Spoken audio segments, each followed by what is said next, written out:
Now, much as I love to burn Uncle Sam's precious JP5... All right, Stallion, stand by. And, you being CAG and all, you shouldn't even be up here. Stallion, don't make me come over there. Aye, aye, sir. Colt, this is Alert 1. Do you have an update on Alert 2? Alert 1, Colt. Roger that. Alert 2 is now on station. Aside from us, clear skies. Roger that, Alert 1. Apart from you and Alert 2, radar is clear. Christ, waiting for these risky assholes to catch up is getting old. So for what you wish for, Stallion. Yeah, copy that, CAG. Copy that. Colt, this is Alert 1. We are RTB. Alert 1, go. Roger that. Heavy landing.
At approximately 0925 Zulu, we received a final UHF data burst from the sync pack at Pearl Harbor before they went off the air.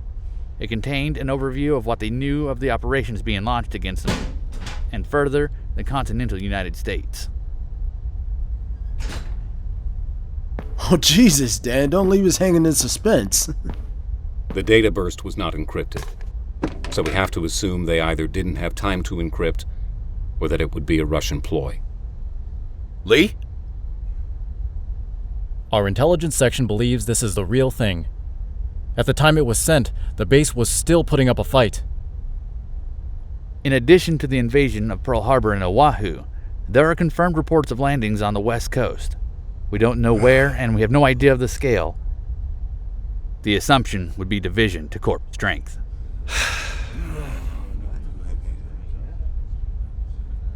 What the hell is our response? Confused, chaotic, patchy. There's radio silence from both NORAD and DC.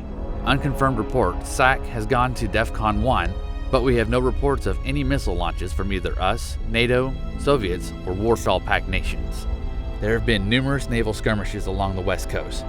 The Nimitz Carrier Group reported action against Russian naval forces, and since stopped answering radio calls.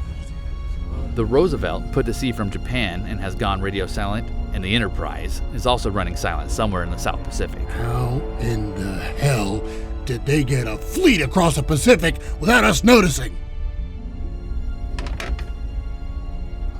They held military games last month at Petropavlovsk, which put a lot of ships at that port. We had reports from intel sources some days ago the ships had left, but no indication they were crossing the Pacific. We have to assume that SOSUS is compromised. The orders we got from SINCPAC are to head to Sydney and rendezvous with Australian naval and army forces, regroup, and evade the enemy. Sir? Abandon the fight? No, and I know none of you would ever consider leaving our loved ones at home to the Russians. Right now, we need to consider our options. We lost the Tarawa, Long Beach, and Navasota. That was our replenishment ship. That means our ships have only the fuel in their tanks, the munitions and food in their stores. I don't need to tell you that without that supply line, we are in no position to prosecute any offensive operations on the Soviet Navy. We've been listening to civilian news wire services and have learned that British forces in Hong Kong are mobilizing. However, there seems to be a major concern that China might try and take advantage of the chaos. So we may not expect any help from them. The Australians, on the other hand, have jumped feet first into this after their naval base was attacked at Sydney Harbour. That is why we won't be going to Australia.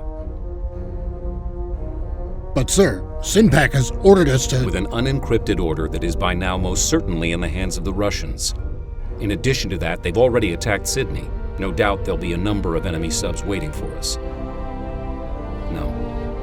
While I'll keep with the spirit of the order, I'm not leading us into what will most certainly be a trap. Our destination will be Auckland, down here in New Zealand. New Zealand? Didn't they give us the middle finger a few years ago? They have a no-nuclear policy, which is why ANZUS fell on its ass, which means they won't let our ship into their harbors, unless we just force our way in. Their naval strength is fairly limited. Yeah, the Ruskies would love that. Us fighting each other. The Royal New Zealand Navy has a presence at the harbour in Auckland. They have resupply capabilities there, and their navy also contains a replenishment vessel. And that's all well and good, but what's to say they don't tell us to just go take a hike? That will be my responsibility.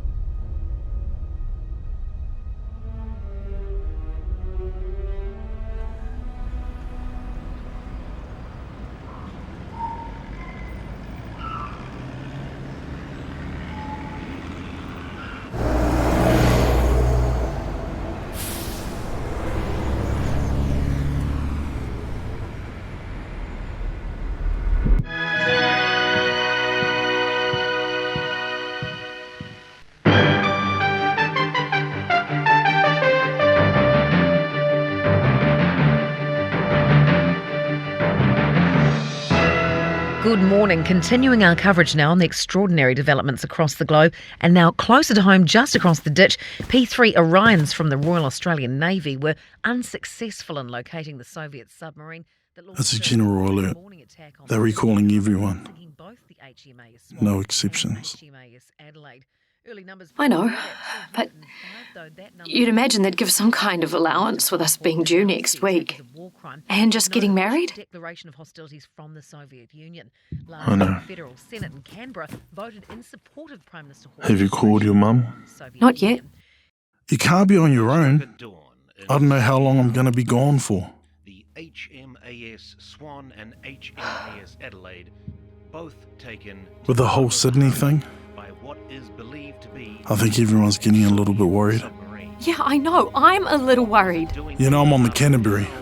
There's no better trained crew in the Navy. That ship, the Swan, it was practically the same type as the Canterbury, and it went down in 4 minutes. That's not going to happen to me. Promise me anything does happen, you'll be smart and you'll get outside and onto a lifeboat. You won't try and stick around and be some macho dick trying to save everyone. But regardless of this, swift response questions will be swirling for some time. As You have a kid coming who is going to want their dad.